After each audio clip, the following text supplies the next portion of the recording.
Hi friends, welcome to my channel super trader lecture. यहाँ पे एक और वीडियो लेकर आया हूँ। मैं बात करूंगा कल कैसी पॉसिबिलिटी हो सकती है। कल एक्सपायरी है तो थोड़ी आपको संभल के खेलना चाहिए। और कल किस रेंज में मार्केट रह सकता है, फिर से ब्रेकआउट रहेगा, कंटिन्यू रहेगा जो आज का मूव है। तो बहुत सारे लोगों को बहुत कॉन्फिडेंस है। तो सबसे पहले आपको उस कॉन्फिडेंस के लिए कुछ डेटा दिखा दूं। तो अगर आपको लगता है कि इतनी बड़ी रैली आई है, आईटी इंडेक्स जो है आपका सीएनएक्स आईटी 1.8% ऊपर है, जो कि करीब करीब ऑलमोस्ट 800 बिलियन डॉलर का एक मार्केट कैप सेक्टर है इंडिया का। मतलब पूरी पूरी इकोनॉमी का 20%, मतलब जो लिस्टेड इकोनॉमी है उसका 20% सिर्फ आईटी है। तो उस 20% को 2% घुमाने के लिए कितना पैसा चाहिए? पैसा चाहिए होगा भाई मार्केट में उठाने के लिए, करेक्ट। कितनी आज एफआईआई और डीआईआई ने टोटल बाइंग की है? 232 करोड़ और 170 करोड़। क्या आपको लगता है ये 170 और 232 रुपए के कमिटमेंट से कैश में इतनी बड़ी रैली आई है? लगता है आपको? सोचिएगा कि सिर्फ 300 करोड़ लगा के क्या इतना बड़ा रैली आ सकता है। ये आपको आपके चक्षु खोल देगा कि ये चल क्या रहा है। तो बहुत सारे लोगों को कॉन्फिडेंस है, अच्छी बात है। बहुत सारे लोगों ने बोला कि यार आपने बोला था मार्केट गिरेगा यहाँ से 8-10 दिन में। मैं अभी भी यही कहता हूँ कि मार्केट यहाँ से पलटेगा, और इतना शार्पली पलटेगा कि मौका नहीं देगा, और इतना बड़ा पलटेगा जो आपने देखा नहीं होगा। ये दोनों चीजें होंगी। 2 दिन लग सकते हैं, 4 दिन लग सकते हैं, लगेगा टाइम। उसका सबसे बड़ा रीजन है। और दूसरे लोग को है कि भाई एनालिसिस काम नहीं करता। अगर आपको लगता है तो ग्लोबल मार्केट जैसा हमने डाउ में बात की वैसे ही चल रहा है। वही सपोर्ट टेस्ट हो रहा है, वापस ऊपर जा रहा है। अगर आपको आपने नहीं देखा है तो थोड़ा देख सकते हैं आंख खोल के कि ये जब नहीं टूटा था तब हमने यहाँ पे बात कर ली थी कि वापस जाके इस लाइन को टच करेगा, तोड़ेगा, वापस ऊपर आएगा, फिर दोबारा से लो ब्रेक करेगा। सेम वहीं पे है अभी, सब कुछ वैसे ही एकदम प्लान के मुताबिक चल रहा है। लेकिन इंडियन मार्केट इसको फॉलो नहीं कर रहा। और उसके जो टाइम गैप होता है, मतलब क्या होता है कि रात में यूएस मार्केट गिरा और सुबह यूएस फ्यूचर ग्रीन में है, तो उस ग्रीन को देख के उसकी अपॉर्चुनिटी को यूज करके ये लोग मार्केट को पुश करते हैं। हर जगह बोलते हैं ग्रीन है, ग्रीन है। एशिया ठीक है, कोई दिक्कत नहीं है। हैंगसेंग चाइना मार्केट पिछले 2 दिन में 3 से 4% गिर चुके हैं। तो ओवरऑल हर मार्केट गिर रहा है, हम एकदम हाई पे हैं। अब क्या हम हमेशा हाई पे रहेंगे? अगर आपको ऐसा लगता है तो आपको ये सोच मुबारक। लेकिन अगर कोई बोलता है कि यार मेरे एनालिसिस पे अगर किसी को डाउट है, तो अगर मैं यूएस मार्केट प्रेडिक्ट कर सकता हूँ ऑन डॉट, तो it's just a matter of time before the whole market will behave the way US market is behaving. और फिर आपको कुछ समझ में नहीं आएगा ये हो क्या रहा है। तो ऐसा ही होता है नॉर्मली, ये कोई पहली बार नहीं हुआ है। अगर आप 10 साल का चार्ट देखेंगे तो आपको समझ में आएगा चीजें कई बार ओवर एक्सटेंड होती हैं। और इंडियन मार्केट में भी आप देखेंगे तो चीजें ओवर एक्सटेंड होती हैं, और ये पहली बार इतनी ओवर एक्सटेंड हुई है। तो इस ओवर एक्सटेंशन का जो रिवर्सल होगा वो भी आपको उम्मीद से ज्यादा ही खतरनाक होगा। बस इतना ही है, क्योंकि ऐसा ही होता है नॉर्मली। फिर आप बोलोगे यार ये क्या हुआ, उप्स। ठीक है।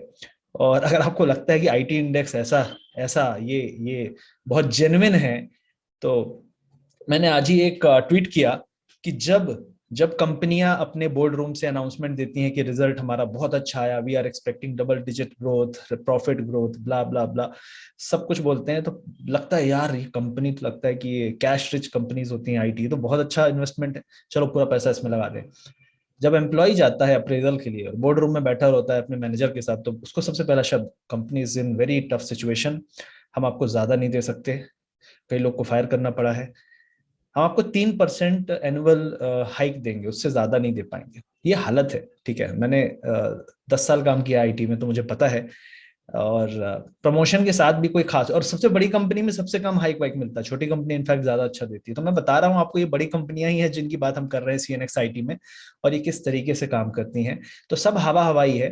कुल मिला के अगर आप देखेंगे पिछले 3 साल का आईटी कंपनी का रेवेन्यू 15 से 20% ही बढ़ा है, प्रॉफिट 15 से 20% बढ़ा है, शेयर 3 से 4 गुना हो चुके हैं। तो 4 गुना ये फंडामेंटल से नहीं हुए, ये सिर्फ एक हवाबाजी, फॉरवर्ड लुकिंग करके हुआ है। और फॉरवर्ड लुकिंग के बाद फिर बैकवर्ड लुकिंग जब करेंगे तो बैक गियर में बड़ा मुश्किल हो जाएगा, क्योंकि आप देख सकते हैं टेक्निकली इट्स नॉट सस्टेनेबल। और प्राइस वाइज भी जो लोग फोमो में जा रहे हैं वो वापस रिवर्सल कहीं ना कहीं करेंगे। ये सब बातें हो गई इंडियन मार्केट में क्या चल रहा है राइट नाउ। तो आईटी फिलहाल के लिए ब्रेकआउट, आज बहुत स्ट्रांग रैली आई है। सेम चीज है, अभी भी व्यू की ये कोशिश कर रहा है ऊपर जाने की, लेकिन आप देख सकते हैं आरएसआई में स्ट्रेंथ नहीं है, तो अपसाइड गया है, लेकिन बिना स्ट्रेंथ के गया है। तो कैसे होता है आगे चल के देखना पड़ेगा, लेकिन this is not with high strength जो आईटी सेक्टर में आया है। निफ्टी की भी बात करेंगे हम। निफ्टी का पिछले आई थिंक काफी टाइम के बाद, I think highest one day time frame में हाईएस्ट आरएसआई है, ऑलमोस्ट 84 चल रहा है। और जब भी लास्ट टाइम हर बार 84 गया, तो 84 के बाद तुरंत 84 85 के बाद तुरंत अचानक से कुछ ऐसा हो जाता है कि लोग समझ नहीं पाते क्या हुआ है। यहाँ पे आप देख सकते हैं ऑलमोस्ट गया था 82। तो 82 के बाद 11,200 से एक हफ्ते के अंदर क्या हुआ कि 10,200 आ गया, 1000 पॉइंट। और उस टाइम पे ये 10% है जब ये हुआ था। दूसरी बार जब ये हुआ था तो ऑलमोस्ट 76 के पास से पलटा था। तो 76 के पास से जब पलटा था तो 11,700 से 10,000 आया था, मतलब 1,700 पॉइंट, जो कि करीब करीब 15% है, 15%। उसके बाद आरएसआई यहाँ पे गया था, करीब करीब 80 के आसपास गया था, लेकिन यहाँ पे कुछ दिन कंसोलिडेट हुआ था, लेकिन स्टीप रैली नहीं मिली थी इसको, हमने पुराना हाई तक ब्रेक नहीं किया था, ऑलमोस्ट उसी हाई के आसपास थे। लेकिन जब ये पूरा आरएसआई के बाद जो करेक्शन आया था, उस करेक्शन की भी डेप्थ अच्छी खासी थी, 11,600 से ऑलमोस्ट 11,000, तो 600 पॉइंट। मतलब मेरा कहना है छोटा मोटा किसी ना किसी तरीके का करेक्शन इस लेवल पे आता ही है। अब वो है कि उसको रीजन क्या चाहिए, बहाना क्या चाहिए। लेकिन अगर हम ग्लोबल पिक्चर को देखें तो काफी अच्छी एक अंडरस्टैंडिंग मिलती है। लेकिन राइट नाउ मेरे हिसाब से टेक्निकली यही है कि आप स्ट्रिक्ट स्टॉप लॉस लगा के हर डिप पे बाय कर सकते हैं, लेकिन वो डिप कभी कभी हो सकता है ना भी उठे, और उस केस में आपको स्ट्रिक्ट स्टॉप लॉस फॉलो करना है। तो ये चीज है। तो करंटली 17,500 पे अगर 450 के आसपास डिप मिले वो बाय एरिया है। अगर वो होल्ड नहीं करता है तो फिर आपको 350 के एरिया में सपोर्ट मिलेगा। तो 450 एक अच्छा एरिया है बाइंग का राइट नाउ, जो दिख रहा है उसके हिसाब से बोल रहा हूँ।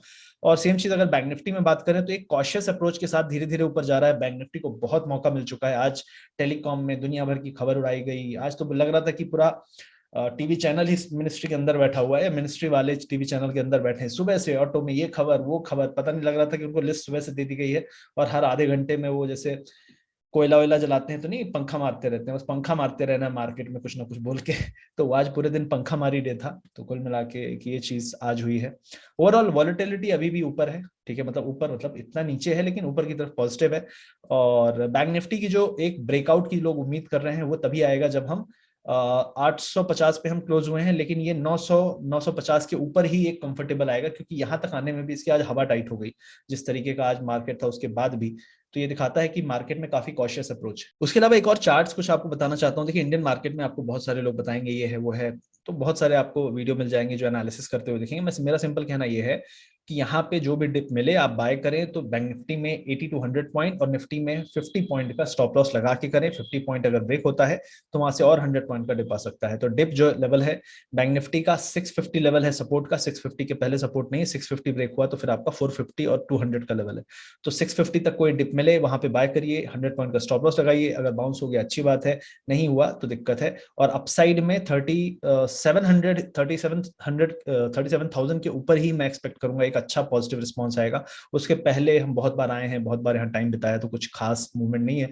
रेंज बाउंड है, कल एक्सपायरी है, तो थोड़ा सा और कॉशियस रह सकते हैं, क्योंकि डिके पे खेल सकते हैं। मतलब कॉशियस का मतलब है कि आप अगर ऑप्शन राइटर हैं तो ज्यादा बेटर है मेरे हिसाब से। वो हम लोग भी अभी इस समय ऑप्शन सेलिंग पे फोकस कर रहे हैं, और स्टॉक स्पेसिफिक, क्योंकि इंडेक्स में जो शार्प रिवर्सल है वो जब आएगा तो बहुत ही ब्रूटल होगा और किसी भी समय आ सकता है, रीजन उसको नहीं चाहिए। तो इसलिए थोड़ा सा हम लोग कॉशियस भी हैं। लेकिन स्टॉक स्पेसिफिक आप बहुत सारे स्टॉक्स हैं।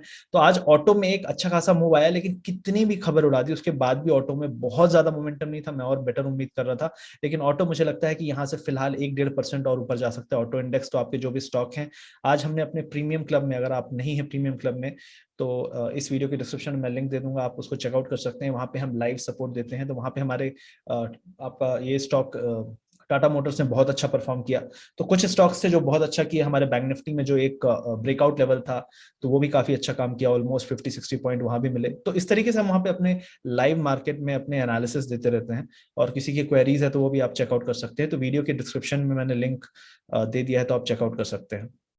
अब इसके अलावा मैं यहाँ पे मतलब स्टॉक स्पेसिफिक इतना ज्यादा मैं नहीं जाऊंगा, लेकिन हाँ, मदरसन सुमी एक स्टॉक है जो मुझे लगता है कि अच्छा एक स्ट्रॉन्ग मूव दे सकता है। ये बहुत बड़ा स्टॉक नहीं है, लार्ज कैप नहीं है, मिड कैप है। तो मेरे हिसाब से मदरसन सुमी यहाँ से 235 237 तक जा सकता है। करंटली 228 के आसपास है। यहाँ पे डिप में 226 225 के आसपास मिले तो ये अगर कैंडल स्ट्रक्चर में देखेंगे तो आपका ये 221 के ऊपर अगर एक डिप मिल भी जाए तो कोई बुराई नहीं है वहां पे। और 221 से लेके 224 के एरिया में बाय कर सकते हैं। और ये अगला जो टारगेट इसका है मुझे लगता है 237 तक तो इजीली आएगा। 243 थोड़ा सा एक डेंजरस हो जाएगा, उसके पहले निकल भी सकते हैं यहाँ पे। तो ये पॉसिबिलिटी दिख रही है। उसके अलावा अगर आप देखेंगे बड़े स्टॉक्स में कोई ऐसा मतलब पॉजिटिव स्ट्रक्चर नहीं है। जैसे ये एचडीएफसी का डबल टॉप फॉर्मेशन चल रहा है, तो यहाँ पे हमेशा कॉशियस रहना बेटर है, क्योंकि ये किसी भी टाइम आप देख सकते हैं, लास्ट टाइम एचडीएफसी ने धोखा बहुत तगड़ा दिया था। उसी तरीके से आप देख सकते हैं एशियन पेंट्स। तो एशियन पेंट्स राइट नाउ जिस लेवल पे है, यहाँ से 3320 के एरिया को तोड़ते यहाँ से एक शार्प 3150 तक का डिप आ सकता है। तो यहाँ भी आपको थोड़ी सी कॉशियस रहना है, क्योंकि ऑयल प्राइसेस हाई पे हैं। तो एशियन पेंट का मुझे लगता है एक करेक्शन ड्यू है, तो 3150 तक एक करेक्शन आ सकता है। तो ये कुछ स्टॉक हैं, बाकी ज्यादा स्टॉक स्पेसिफिक में नहीं जाऊंगा। राइट नाउ मैं आपको कुछ यूएस और अदर मार्केट्स के एक चार्ट सिखाना चाहता हूँ। तो आप देख सकते हैं ये फ्रांस का मार्केट है। ये एग्जैक्टली इसने अपना जो पुराना लो था इसको तोड़ दिया है सॉलिड कैंडल के साथ, और मुझे ऐसा लगता है कि अभी फिलहाल अच्छे खासे डिप यहाँ से दे सकता है 200-300 पॉइंट का, मतलब 3 से 4%। तो आप बोल रहे हो कि हमारा मार्केट नहीं गिरेगा। ये भी जो रैली आई थी 60 to 50 से, आप देख सकते हैं एक तरफा रैली थी, उसके बाद एक बड़ा शार्प कैंडल, फिर थोड़ा संभले, और उसके बाद दोबारा से हम उसको ब्रेक कर रहे हैं कुछ दिनों बाद।